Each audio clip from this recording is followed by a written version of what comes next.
Gak sithik dadi wong sing gharib ngaji ki sarang-arang sampean dulu mau ngaji sing tenang. Den selamat gitu nggih. Ya, kenapa ini saya katakan penting? Karena nanti khitab di Quran itu supaya proporsional ya. Sekarang banyak orang memahami Quran tapi nggak mau mempelajari ilmunya apa? Ilmunya apa? Quran. Termasuk ilmunya Quran tadi ya, ada 3 ingat ya. Khitabun lin nabi itu bisa saja khitabun li ummati. Yaitu dalam kasus-kasus yang Nabi tidak ngalami kasus itu tapi yang ngalami umatnya. Nah, kenapa khitabnya tetap kepada Nabi? Karena yang bisa komunikasi dengan Allah itu hanya Nabi. Makanya bisa dilihat di ya ayyuhan nabiyyu itu mufrad mudzakkar. Nabi Muhammad itu satu orang yang berstatus lelaki. Kemudian idza talaqtum itu kalian semua. Harusnya kan kamu, karena dari satu orang ke satu orang. Tapi ini enggak. Wahai Nabi, jika kalian umatmu gitu. Jadi karena yang alami tolak itu umatnya. Terus kedua, khitabun lin nabi, dan yang dimaksud itu memang Nabi, kayak sholat tahajud. Sholat tahajud itu sholat yang memang untuk Nabi.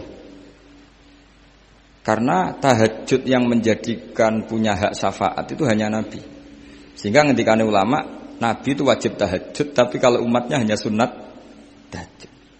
Jadi Nabi itu termasuk ya kelebihannya sekaligus bebannya wajib apa?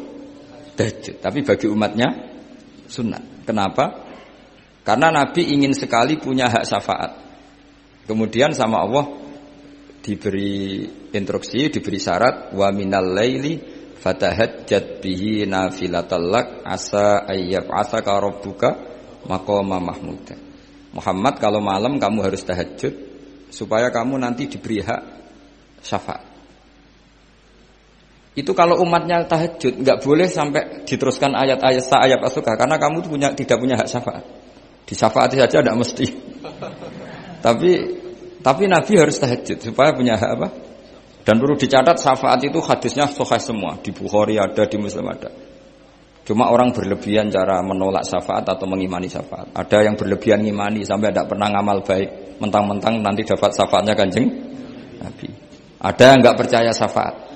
Itu ya kebablasan juga, padahal itu ada di hadis sahih semua cerita syafaat. Itu khitabun Nabi dan yang dimaksud memang Nabi.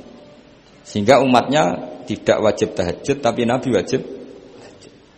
Terus ketiga, khitabun lin Nabi sekaligus khitabun li ummati. Itu yang dimaksud di hadis Arba'in Nawawiyah, wa inna wa ta'ala amaral mursalin bima amaral bil mu'minin, atau dibalik amaral mu'minin bima amaral bil mursalin, dibolak-balik sama. Yaitu para nabi ya dikhitabi memakan sesuatu yang thayyibat. Para orang mukmin juga kena khitab memakan sesuatu yang apa? Thayyibat. Ini sama. Jadi ya ini ada 3 berarti ya, khitabun lin nabi, tapi yang dimaksud umatnya, khitabun lin nabi yang dimaksud adalah nabi saja.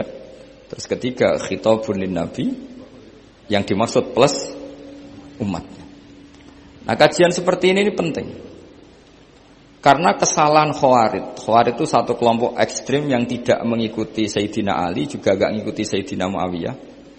Tidak mengikuti Ali, juga gak mengikuti Muawiyah. Disebut Khawarij. Khawarij itu jamaknya Kharijah. Dia keluar dari pikiran ala Sayyidina Ali, juga keluar pikiran dari Muawiyah. Di sini disebut dia khurud. Khurud dari kata Khawarij. Serba keluar, dia tidak mengikuti sana, tidak mengikuti sini. Akhirnya disebut Khawarij. Nah, Khawarij itu orang yang berpikir sesuai kritik yang dilakukan Quran. Tapi mereka lupa bahwa yang punya otoritas kritik itu Allah. Karena yang kalau boleh sama-sama terganggu, kerajaannya itu hanya Allah. Gini saya beri contoh ya. Yang punya hak ketika sepeda motor saya kamu pakai, yang punya hak menentukan itu gasap apa pinjam itu saya apa orang lain? Saya. Ketika yang pakai gak pamit itu teman akrab saya atau anak saya atau orang yang saya ridhoi, itu namanya gasap apa pinjem gak pamit? Ya udah, ini harus jelas. Tadi pagi saya ngaji direktorat, saya bilang di fikih itu ada istilah ulima ridhohu. Sesuatu tidak pamit formal tapi sudah diketahui ridhonya. Makanya di fikih ada bab namanya mu'atoh. Tadi pagi saya terangkan ya. Di perdebatan fikih itu ada bab namanya apa?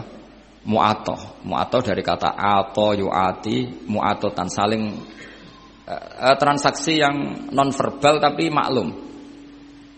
Ya seperti kalau kamu marung itu contohnya. Kalau kamu marung di kantin terus makan gedang goreng, itu nyuri apa beli? Coba jawab saja. Kalau dikatakan beli kamu belum bayar. Kalau dikatakan nyuri terang-terangan. Coba kalau mbak-mbak milih mana? Itu nyuri apa beli? Kalau beli belum bayar. Kalau nyuri kok terang-terangan ya. Enggak nyuri apa beli?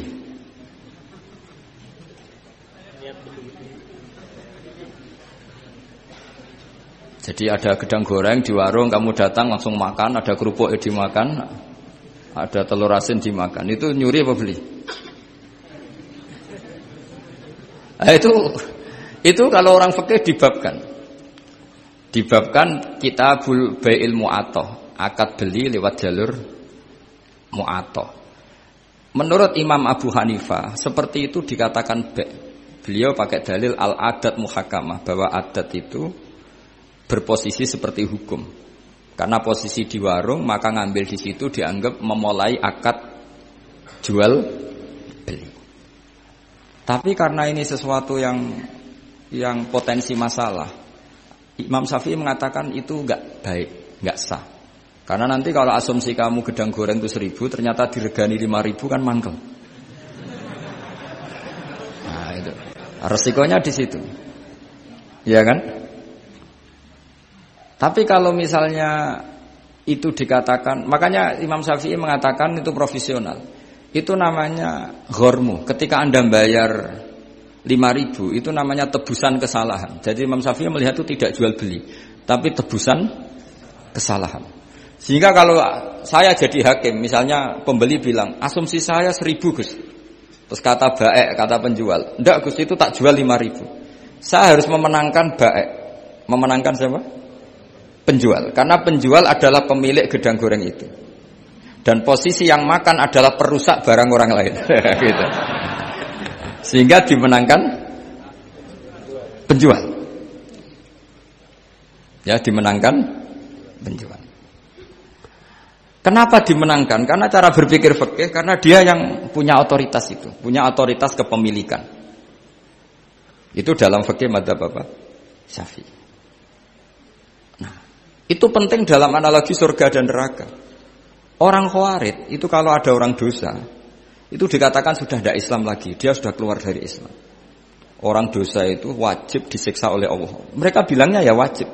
Dalam kelompok Islam itu ada kelompok namanya khawarij, orang yang sangat ekstrim dalam berpikir. Dia mengkafirkan orang yang melakukan dosa apa? Besar, dihukumi kafir. Tapi pendapat ahli sunnah enggak, orang dosa besar ya dosa saja, tapi enggak usah dihukumi kafir. Kenapa? Cara berpikir ahli sunnah, surga neraka itu milik Allah. Kalau yang punya saja enggak apa-apa, ngapain Anda yang ribet? Yang punya surga neraka itu Tuhan, dan Tuhan memanggil-manggil orang yang salah itu disuruh tobat, anibu ila rabbikum. Wahai hambaku yang berlebihan, yang masih dosa, ayo kembali ke saya. Kapan saja kembali ke saya tak terima. Sehingga dalam mazhab ahli sunnah, otoritas khitab, otoritas kepemilikan yang berhak ya yang punya, orang lain itu nomor 2. Sehingga tadi kalau Anda bawa kayak motor saya, dan Anda teman akrab saya, tidak pamit saya, kalau saya bilang itu enggak apa-apa ya enggak apa-apa. Kalau saya bilang apa-apa ya apa-apa. Enggak penting orang lain. Sehingga ini wilayah yang agak sensitif, tapi ini ilmu, mau tidak mau kita harus dengar. Sehingga di fikih ada bab ulima ridho. Misalnya ada orang makan gedang goreng di warung terus ditangkap Pak polisi. Wah ini pencurian, mesti bakulnya enggak terima. Enggak pencurian, memang tak jual. Nah, yang kasus begini, ini yang kasus. Ini mungkin kasusnya anak-anak yang masih kos atau masih mahasiswa. Warung kantin dijaga ibu-ibu. Ada anak makan lahap, dikira belinya cash. Setelah dimakan ternyata akadnya utang. Nah, itu pertanyaannya itu halal apa enggak? Karena asumsi baiknya monggo-monggo. Karena apa sudah mengkhayal nanti ada sekian uang cash didapatkan. Ternyata nyatet atau hutang. Nah, kalau ngomong di depan, Bu saya mau makan di sini hutang, kira-kira enggak boleh. Wah, itu ada sekian PR. Makanya Makanya saya sering muji orang-orang yang enggak alim. Enak-enaknya orang tuh orang enggak alim karena enggak kesulitan seperti ini. Kita sebagai peneliti fikih itu sering kesulitan. Nah sama Anda misalnya naik Grab atau naik taksi atau apa. Ketika Anda naik itu posisinya gasap apa pinjem. Dikatakan akad sewa belum bayar. Dikatakan pinjem nanti harus bayar. Jadi ada sekian masail fikih yang jadi perdebatan. Nah, apapun itu nanti kata finalnya itu dia yang punya, yaitu supir taksinya atau baeknya, penjaga warung tadi. Sehingga hukum itu bagi orang lain sudah tidak sah kecuali bagi yang punya. Nah di sini ini kelihatan benarnya mazhab ahli sunnah wal jamaah. Ahli sunnah